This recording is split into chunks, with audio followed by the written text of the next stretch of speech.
Hello and welcome to the program, The Desk on Global Television, where we look at issues from very deep perspective and give you very balanced analysis of all talking points across the board. My name is Anthony Momodu. Welcome to today's edition, and we'll be looking at issues from Nigeria's State House, where 6 billion naira was spent on vehicles in 2024. At a time when millions of Nigerians could barely feed due to the impact of government policies on the cost of living, the State House, which is the seat of the President and the Vice President, spent 5.9 billion naira on cars. Nigeria is experiencing its worst cost of living crisis in generation due to government policies like petrol subsidy removal and floating of the naira. These policies have seen food prices increase by over 200% without a commensurate increase in earnings, thus driving more people into poverty in Africa's most populous country. The situation did not, however, prevent the State House from spending 5.9 billion naira on vehicles in 2024. Just on Tuesday, the Senate Committee on Special Duties queried the State House for spending 3.9 billion to purchase operational vehicles and another 2 billion to replace its sports utility vehicles, SUVs, in 2024. The committee demanded an explanation on the purchases when the permanent secretary of the State House, in the person of Temitope Fashidemi, appeared before it to defend its 2025 budgetary allocations. Meanwhile, given the breakdown of its 2024 expenditure, earlier, Mr. Fashidemi said the State House was allocated 4 billion naira to purchase operational vehicles, but 3.9 billion was released for the purpose. So what happened to the one missing? He also said that 2 billion appropriated for the replacement of SUVs was released. However, the senators criticized the expenditure, insisting that the State House did not need additional operational vehicles. So we'll be looking at that very talking point. We'll also be looking at other issues from the State House. We'll be looking at other issues that concerning the issue of the Southeast, where on Tuesday, Nigeria's Chief of Defense Staff, Christopher Musa, said the arrest of Simon Ekpa by the Finnish government has helped reduce the tension in the Southeast region. Musa made this claim while appearing before the House of Representative Committee on Defense to defend the budget of the armed forces. So the question is, if that has resolved or reduced the issue in the Southeast, why are they still holding Nnamdi Kanu? Why would they let him go? And why insist that they resume trial, even when Justice Binta Nyako has already said Nnamdi Kanu's case deserves outside court settlement? And so the big question is, are they holding him against even the wish of the judiciary? We'll be looking at that issue deeply and giving you a very balanced analysis of what's really playing out, who is making Nnamdi Kanu stay beyond limits. We'll also be looking at other issues making the rounds concerning defense, where the Defense Ministry budget for 2025 and the Minister of State for Defense, Bello Matawali, has described the allocation of the ministry as inadequate, stating that the ministry is expected to perform wonders despite poor funding. Matawali stated this on Tuesday, defending the ministry's budget of 50 billion naira. And the question is, the monies they've been given in the past, what have they done with it? Has insecurity subsided in the country or any part of the country at all, seeking for more money? This is a former governor who was accused of colluding with terrorists and bandits in Zamfara to shortchange the people. And so can we take him serious when he says 50 billion naira is not enough, and saying they're expected to do wonders? And we'll be looking at that issue deeply. These and other stories is what we'll be looking at on today's edition of the program, The Desk. Let's go for a quick break. When we return from the break, we'll be looking at other issues as regards scarcity of cash, where the CBN has also fined 9 banks with 150 million naira each for the scarcity of cash weakness at ATMs across the country. The big question is, you're finding 150 million naira each, and we're still suffering scarcity of cash. Where are they going to get that cash to even pay these fines? These and other questions will be answered on The Desk. Stay with us.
All right, welcome back from that quick break. It's now time for me to introduce my guest and for us to hit the discuss button. The first talking point we have on the desk has to do with the Nigeria's State House, who spent 6 billion naira on vehicles in 2024, at a time where millions of Nigerians can barely feed, and the government policies and the cost of living. The State House, which is the seat of the president and the vice president, spent 5.9 billion naira on cars. Nigeria is experiencing the worst cost of living crisis in generation due to government policies like the petrol subsidy removal and the floating of the naira. And the policies have seen food prices increase by over 200% without a commensurate increase in earnings, thus driving more people to poverty in Africa's most populous country. The situation did not, however, prevent the State House from spending 5.9 billion on vehicles in 2024. On Tuesday, the Senate Committee on Special Duties queried the State House for spending 3.9 billion to purchase operational vehicles and another 2 billion to replace its sports utility vehicles, SUVs, in 2024. The committee demanded an explanation on the purchases when the permanent secretary to the State House, Temi Tokpe, appeared before it to defend its 2025 budget.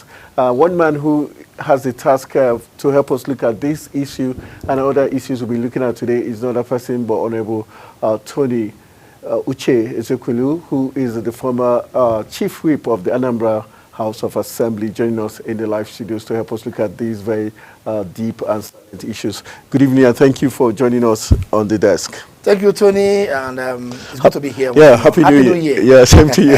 All right, let's begin.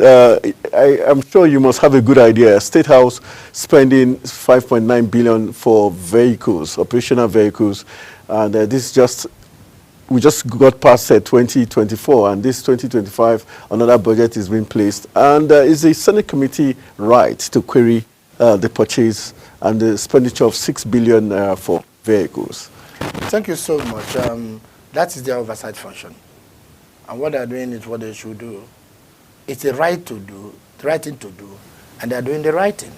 My only worry and concern is that he who goes to equity will come with clean hands.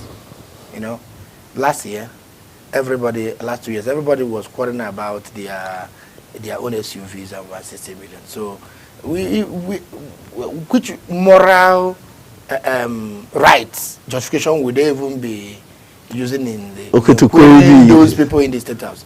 Maybe then they imitate, and I them now. My worry is that the volume of vehicles that are being bought and used by government agencies, parastatals, the executive arm and others is obscene. Obscene now, in terms of the quality obscene, or the value. Okay. Obscene in terms of ISO frittering away of our foreign exchange. They're complaining about it in Naira.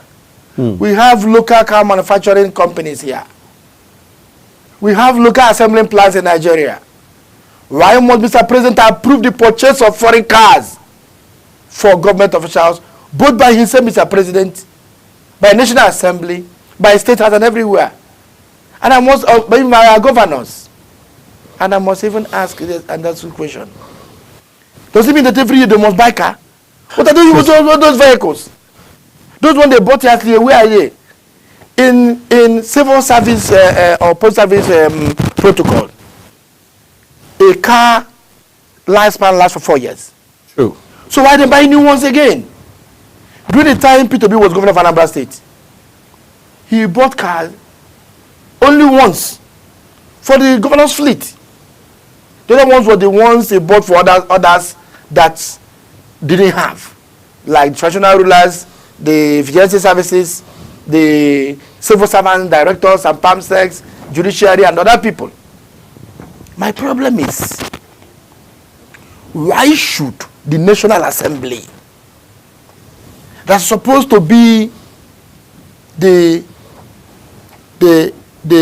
that's supposed to be the light, supposed to be to lead by example. You know, yes, that's supposed to be the guiding light.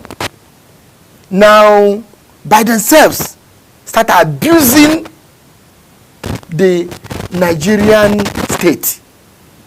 Because I want to say it without missing words, the President of the United States of America can never use any vehicle that don't manufactured in America. The President of China can never use any vehicle that's not the one that manufactured in China. He said with other civilized and reasonable and sensible countries. But in Nigeria, everybody in government is trying to outdo the other in buying exotic cars from countries that don't like us, from countries that hate us, from countries that are trying to bring us down for them to progress. So the issue of the obscenity of the volume of money they are wasting, I say wasting, in purchase of these foreign cars, when Nigerians are hungry, When civil servants, they cannot even give civil servants a living wage. They cannot even provide the basic necessities of life as enshrined in the Constitution, which says that the primary reason for existence of government is the provision of security, protection of security and welfare of the people. Now, their own interest is obscenity, is extravagance, wasting the natural resources. And tomorrow they will start telling people to start paying tax. Why should even Nigeria even start paying tax when you cannot even manage the tax that God has paid for us? God gave us oil, gave us gas, gave us gold, gave us diamond, gave us so many natural resources that if we utilize, Nigerians are not supposed to pay tax. If people gather themselves in the name of government and loot and filter them away, and now you now start forcing people to continue to start paying different types of tax, and you are increasing tax every day. What they are doing in government, it didn't start for this government too.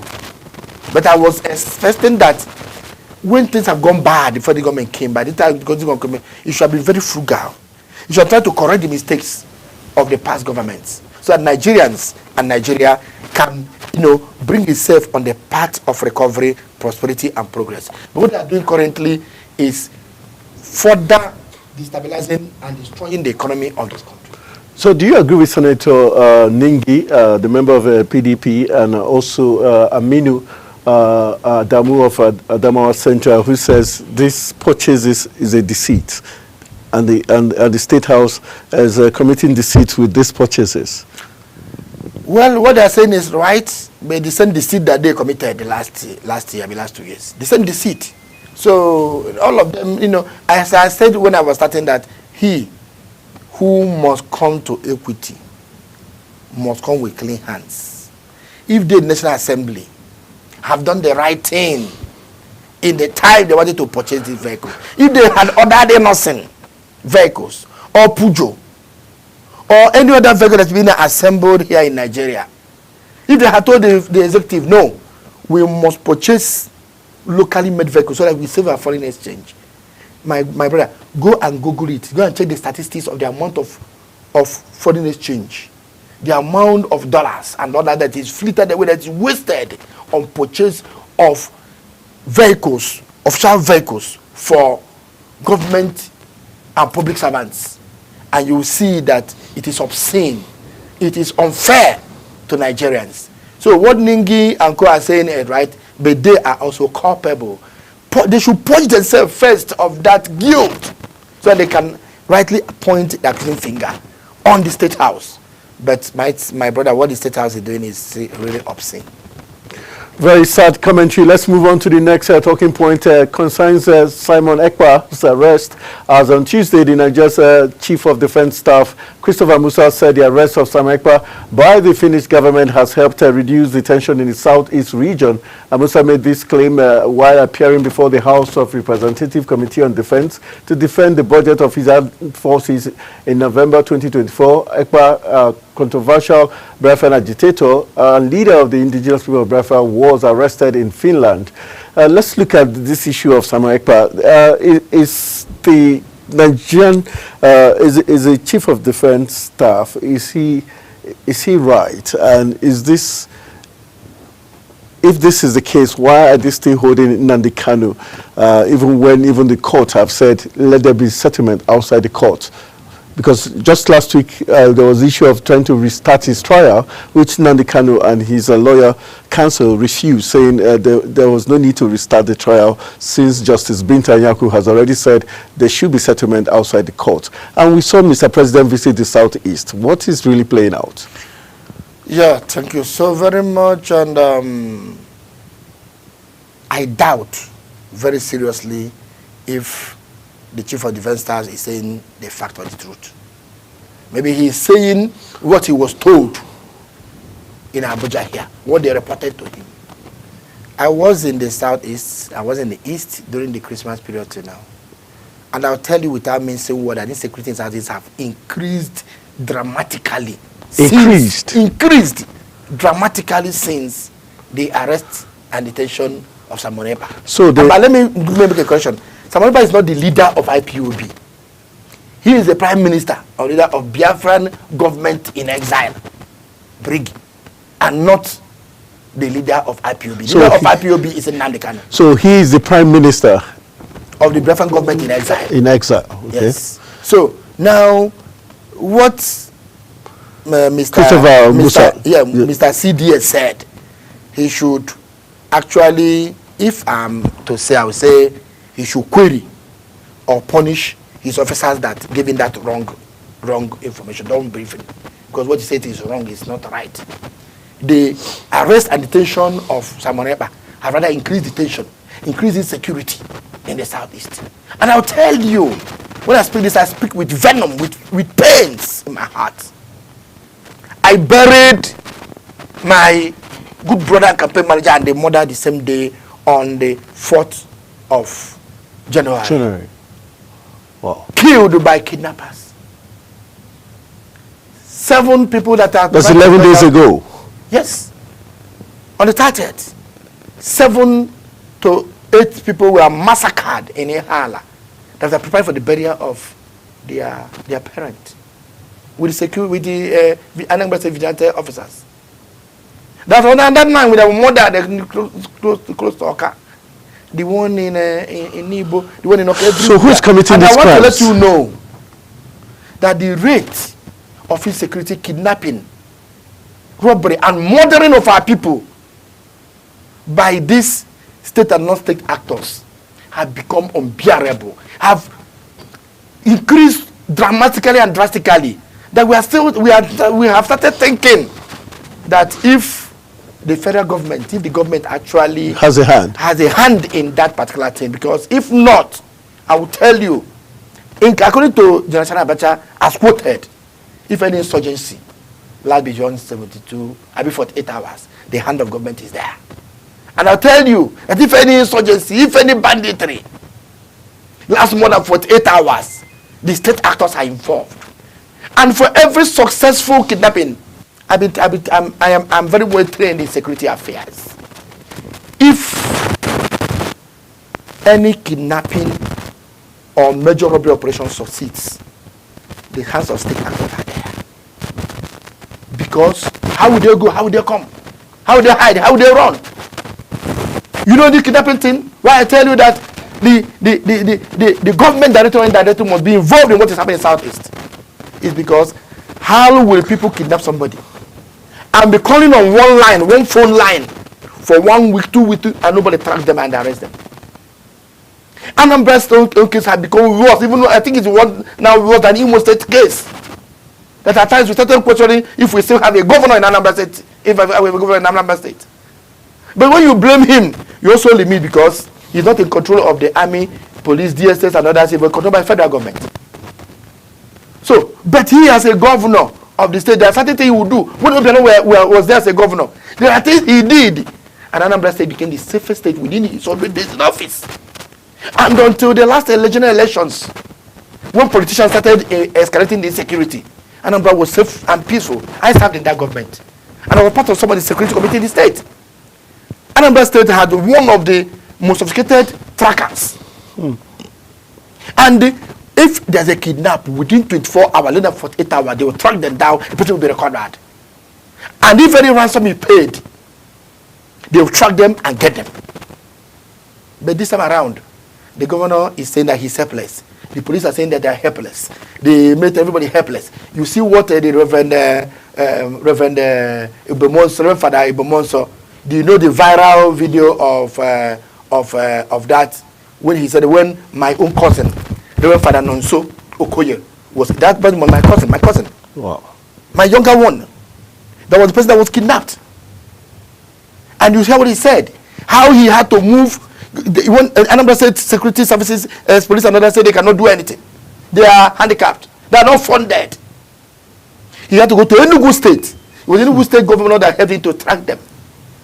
And I'll tell you, the amount of money that Southeasterners, Igbos, and Anambrans are wasting on ransom is more than even the state budget. Wow. The amount of money we're wasting on funding kidnapping, when we suffer everywhere, make money. So a group of individuals will come and collect it, and the government will be doing nothing there. Why do we have police, army, DSS, and others? Even the amount of money that being stolen from an umbrella by force with guns by police and army in checkpoints runs into billions, hundreds of billions every month, every year. As if our state is under siege, as if we are at war. Every policeman want to go to Anambra State, every people want to go to Anambra State for them to be collecting money from our people at every checkpoint. And as they are collecting this money, there will be insecurity and kidnapping in the other way. They will never move until they finish all the operations before you now see them to start weigh them. So the chief of defense staff is economical with the truth, because I think if he really said that, I don't want to believe he said it, because he said that they've been employing the non-kinetic measures and things are working better. My brother, I think if he really said it, I don't want to believe he said it. He said it. If he said, he should apologize to Igbo people, to Southeasterners, because what he said is a lie against our people. I'm being emotional. Do you know how many people are lost between October and December? Friends, family, and others know how much were paid in ransom. Then I cannot freely go to my village. If I want to go, I have to go and hire army, hire police to be guiding me and guiding everywhere I go. Now let me tell you something. December last year, this Christmas period, you will not see major police, army checkpoints on the road or civil defense. You know why? Why? All our big men, elites, have paid and collected them to protect themselves. You can see somebody going with retinue of 12, 16, 24 soldiers, police, DSS, and others. We want to guide him, because if you don't, they will kidnap you, and they will deal with you ruthlessly. By the time you now go, even I try to get my own. By the time I wouldn't tell the details. I tell you have called us since before a month ago because we don't have personnel again. Wow. They have been all set out to go and they do one VIP job or the other. My brother, Anambra State, it needs state of emergency on security. Imo State needs state of emergency on security. The Southeast. Southeast in general, but I say worst hit are these two states. And I want to plead with General Christopher Musa, the Chief of Defense Staff, Chief of Army Staff, Air Staff, and others. Director DGS said, please, we are in trouble. So come and come to our aid. Stop making media whatever out of this business. Come and help us. We are in trouble. You heard about the 14 people that were massacred in Osu? Yes. A few days ago. You know one thing? Some of them are my friends that left Abuja here for home. Who are those people, carrying out this massacre? Criminal elements that have their collaborators within the state security system. Criminal elements. So state actors in the security system are the ones carrying out this killing. I said that they are criminals that have collaborators in the state security system, because if they don't have, there's no how they will escape it. And let me tell you something, because this is very painful. Please, pardon me if you feel the way I'm talking agitated, because if you have lost the number of persons I have lost, if you have spent the type of money I, my family, friends, and others, and my people have spent within this period, paying for ransom, paying for hospital bills, burying the loved ones. And you know one funny thing? I tell you, cannot even go for the burial. Why? Because you may go for the burial and go in and be kidnapped. Wow. And in some area, before you do burial, you must pay money to this unknown government. They will tell you how much you pay and give you the number of hours you are going to stay for the burial. Why did that thing happen in Ihala? They believe that those people that are doing the burial, they have provided, they have sought for secure police protection and other things, so they did not settle those unknown gunmen. And I said, these are criminal elements. They are not IPOB agitators. They are not pro-Biafran agitators. I will say it in authority. Pro-Biafran agitators and ESN don't kill Igbo, don't kill civilians. They don't attack, they don't go to the street to attack anybody. They are in the bush, protecting our bush from Fulani herdsmen and other bandits. These people are criminal elements that are using that name, posing as if they are, in order to commit stealing, looting, destruction of life and property. They are pure criminals and should be treated as such.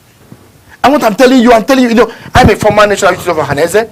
I led that of Anambra State and that of National. And when I was there, I was leading the Ohanese Youth Volunteer Force.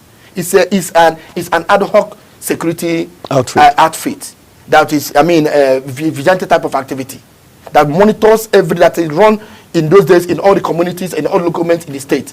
And I was having information. I know how it operates. And we're collaborating with the state vigilante services and other agencies to operate and to work. When I was there, it wasn't bad like this, because we have intelligence, we have information, and the things were working better in those days. From P2B time to Obiano, it was working. But it's about everything had broken down. So, when you ask me about who are they, I've explained to you. Criminal elements. Didn't me explain to you. I wonder why, till now, with confession made by Asari Dokubo, why the federal government and security have not arrested Asari Dokubo to investigate him. Asari Dokubo came to national TV and in social media, posted everywhere, was saying that he was recruited by some state governments and federal government to provide security. That they were in charge of security in Imo State, in Anambra State. They even, at a point, they said they also went for this Abuja, Kaduna, they did this and did this and did that. So many things.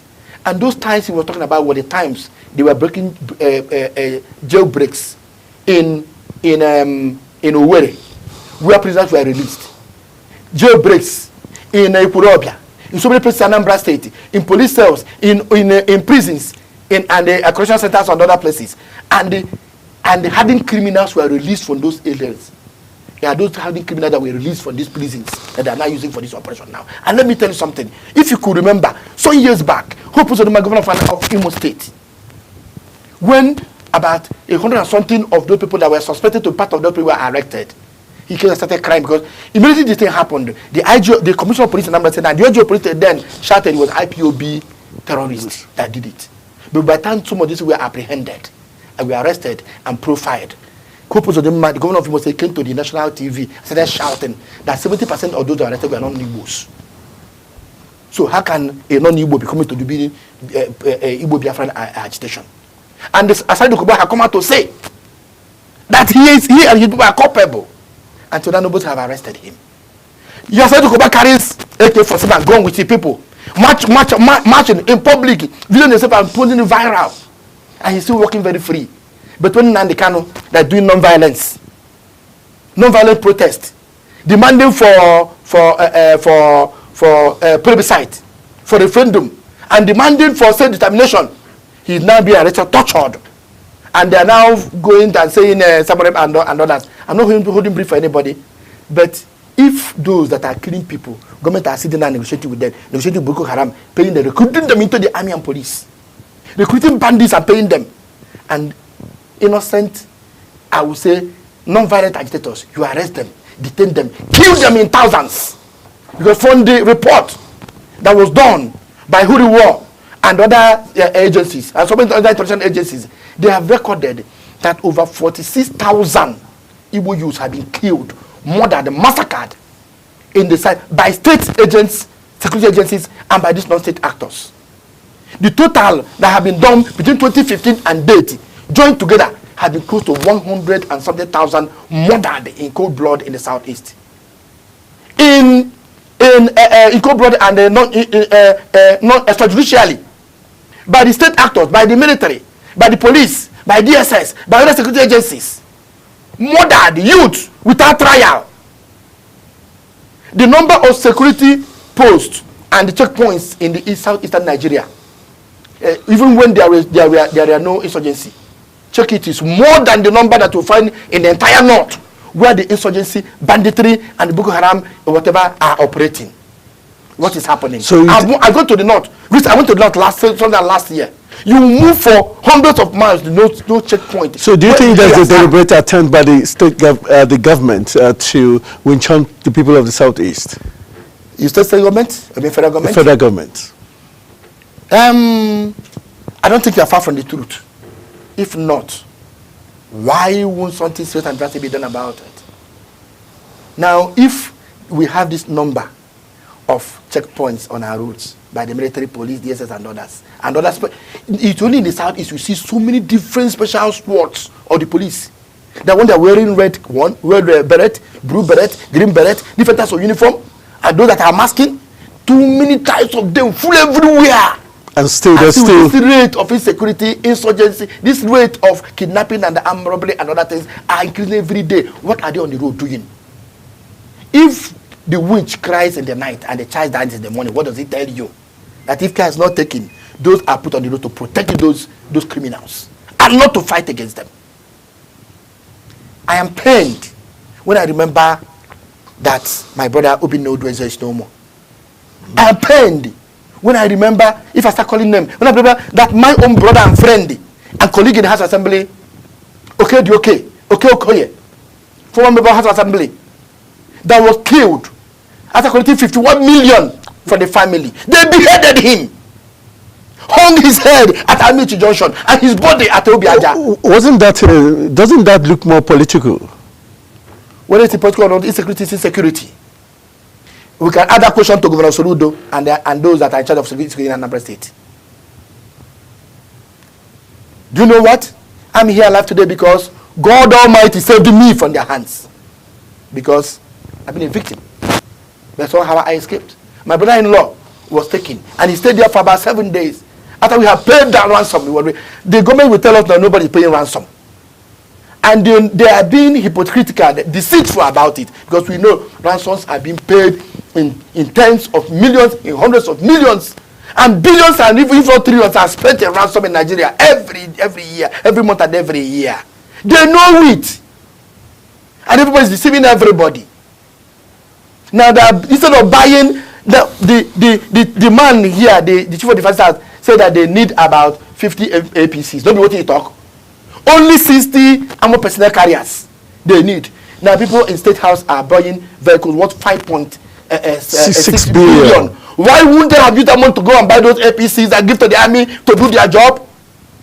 Why is it that the army on the road are giving 1,500 naira as allowance, daily allowance to be on the road, 1,500 naira? Why the generals and others are in the road sharing millions and billions among themselves? I know the way I'm speaking, I may be endangering my life, but I do not really care. That my life today is in the hands of God. If you have gone into near hell, you won't be afraid of hellfire. I have been captured, tied, taken to their camp. God saved me. On the second occasion, they have attacked my vehicle, scattered it with bullets. But unfortunately, I had a tip-off. And I escaped from the vehicle. And they were shooting at the side where I was supposed to be.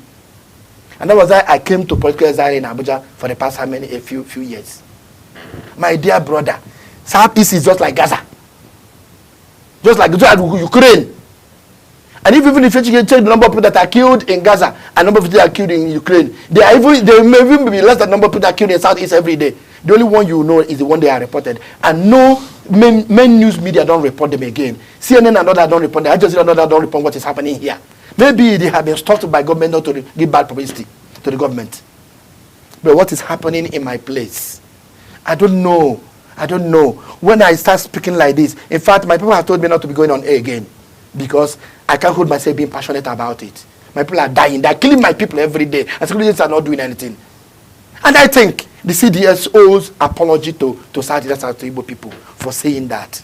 Because what he said is not in order. It's rather opposite of it. They should do something to help us. We need help. Let them declare state of emergency in Anambra and Imo State. And root out all these people. We root out all these people. We have land, air, and sea army. Why can't they put into place? We have police and DSS. There are no more intelligence gatherings in their system. My brother, I am pained. We are under serious pains. And there's one young man that was also killed that is also paying me so much. A multi-billionaire. He has never come back for quite some time because of his fear. He just came out home last time and was dealt with in Ihala. So many others have gone that way. Many people don't come back home again. And we want to believe that it's an orchestrated system to drive away our people from home and destroy the economy of the Southeast. And I also want to let you know, we know, everybody knows that the IPOB have said that they are not doing modesty at home. Who are the people that are enforcing this at home? Who are the people? Who are the people? And by the time you look at what is happening, you know that so many hands are involved. And as small as Southeast is, no surveillance, no CCTV cameras. Do you know that some of these insurgents, they have CCTV cameras everywhere around their camp? That before the army enter, they know when they are coming and they can monitor them. Why won't the state security services and state governments of the day put CCTV everywhere, put satellite monitor everywhere to now track out where the people are and go and hit them? We're in trouble. You know, the way Anambra is now, it's just like Borno State, Zamfara. Sokoto now with Rukara was, I'll be waiting to corner that one. And so our people be now. Small time, baba. You know how many police officers and they killed the last time in some places within that southeast and everywhere. And so I put they die every day. We are tired of dying. We can't go to, I know I'm a farmer. I can't go to farm again. Last year I couldn't. What's the problem? What have we done wrong? All right, a very sad commentary coming from the southeast, and very, very sad commentary. And we're still talking insecurity as the Minister of State for Defense, Bello Matawalle, has described the allocation of the ministry as inadequate, stating that his ministry is expected to do wonders. And with the small budget, President Tinubu had in December 2024 presented 49.7 trillion naira budget to the joint section of the National Assembly. The security sector leads the allocation with 4 trillion marked. It's the Tinubu stated that the significant allocation to security sector aligns with his administration. Mr. Matawalle painted a different picture, stating that the allocation cannot meet the needs of the defense headquarters. He said that has been traveling across troubled regions using his funds, adding that the ministry cannot meet the obligations. Do you agree with Bello Matawalle? He says he has been using his funds and says these funds cannot. Looking at the accusation against him that he was part of the problem in Zamfara, and also the same Matawalle was one who was championing the lifting of ban of mining in Zamfara, even when the mining was fingered as the reason for the insurgency and the insecurity in the state. Why do you think he started pushing for the lifting of the ban, and even after the week after the lifting of that ban, insecurity increased again? Well, on the area of the budget to the allocation, defense, yes. Allocation to defense. Can we break that down in dollars? How much in dollars? Because military equipment are not bought in naira, are bought in dollars. Dollars. We do not produce. Even when we have capacity of producing and exporting arms, Nigerian government will not want it to be done. If Nigeria is a serious place and we have a serious government, because government is continuum, right after the war, and the federal government did not utilize the R&P of Biafran government, research and production, the PRODA Enugu, convert it into, by now we shall be manufacturing rockets, war planes and other things, and be exporting to Europe and Ukraine and other places that are fighting war, even if exporting to Israel. But government is never serious about that. Look at what happened to Anamco, Mercedes Anamco. And look, compare it with what Mercedes Brazil, do Brazil. I mean, this government, our government, Nigerian government is not being serious because of nepotism, because of tribalism, nepotism. Why is Ajaokuta still not working? Because government feels that if you build state complex in Onitsha, where it was originally designed and they are located by the original Japanese company that did the survey and brought it down there for effectiveness, say no. If you build it there, these people will now start using to start manufacturing war equipment. That's why even MTI was now done in that place, and it was brought to Ajaokuta and say, has it worked to date? We have spent how many, from the last record I saw on paper, I don't know what is true. They say we have spent so far over $32 billion in Ajaokuta and it's not working. Who is deceiving who? So this idea, I think the security agency should be better funded. But also the problem we have there is by the time these funds are given to them, those at the top will still loot them and it will not trigger down. What are the soldiers complaining? Lack of ammunition, lack of allowance, feeding allowance, lack of operational vehicles. But these monies are provided every year in the budget and given to them. And most times, you know, military budgets most times are not audited. Good. So even the president recently said he was not going to audit. Soshomoro was shouting the other day in the Senate over their budgeting. I think it's time we start auditing, scrutinizing, and probing the military and security budgets. Then on the issue of Zamfara, and if Matarawa's hands are very clean, why would he talk about lifting the ban on mining when the insurgency had not been taken care of, and when the policy on mining have not been properly put in place? Because if you tell me that in my place they mine and they sell petrol and gas, and you not mine, and you officially you not mine and refine the gold in Zamfara, KB and Sokoto, and for also into the national budget, you know that something is wrong. So maybe because of interest, they lifted the ban, and the things where they happen continue to happen. My own is that a time has come when we start asking questions, and still questions are that too.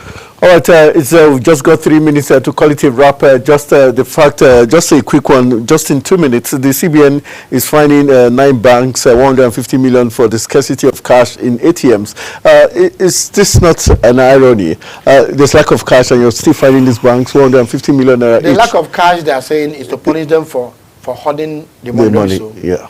What they do now, the banks now carry the money and give to big men now. Because as I went around, they are throwing money everywhere now. There's money, cash, in the big man's hands.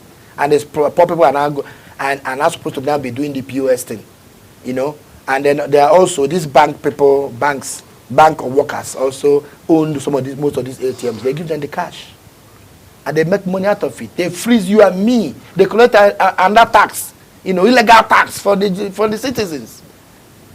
The CBN knows what to do. They should stop deceiving ourselves in this country now. They know what to do.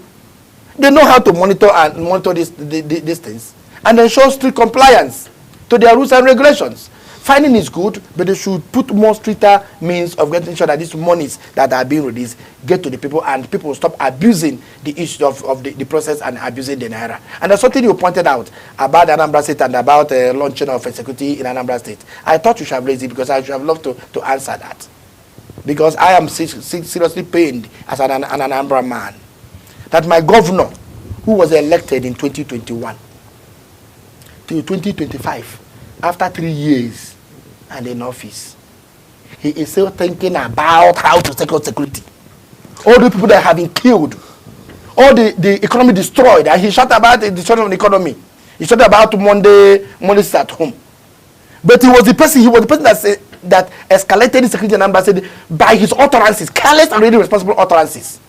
How can a professor come into power? The first thing you say, I hereby ban Aburu, I hereby disband this and disband that, without trying to study. Why was security being able to be put in place in Anambra Obiano administration? What I think that the government did that made Anambra State thick in security. You want to disbanded all of them. Now you say people should wait till January, and that was why those people were now in a hate to kill everybody and kidnap everybody before that time reaches. And who is sure that what he's doing now is not for political reasons? To hunt political enemies now that we have entered the election period, so that others will run away. So he himself will have access to now cutting away back as his second tenure, when he has not done well to protect the life and property that he swore to protect. All right, on that very stern note, we're going to call it a wrap on today's edition of the program, The Desk. I want to say a big thank you to the former Chief Whip of the Anambra State House of Assembly, in the person of Honorable Tony Uche Ezekulu, who has joined us on the desk this evening, splitting fireworks and debunking the comment of the Chief of Defense Staff, Christopher Musa, who says the arrest of Simon Ekpa has brought peace to the Southeast. He says that's the opposite of what's playing out in the Southeast. I want to say thank you very much for joining me in the live studios. Thank you, Tony. It's my pleasure being here this new year, and I wish everybody happy new year. Global TV, you are doing well. Keep it up. All right, so that's how we call it a wrap on the most compelling talk show on TV. My name is Anthony Momodu, saying thank you for being part of the show. Let's do this again tomorrow.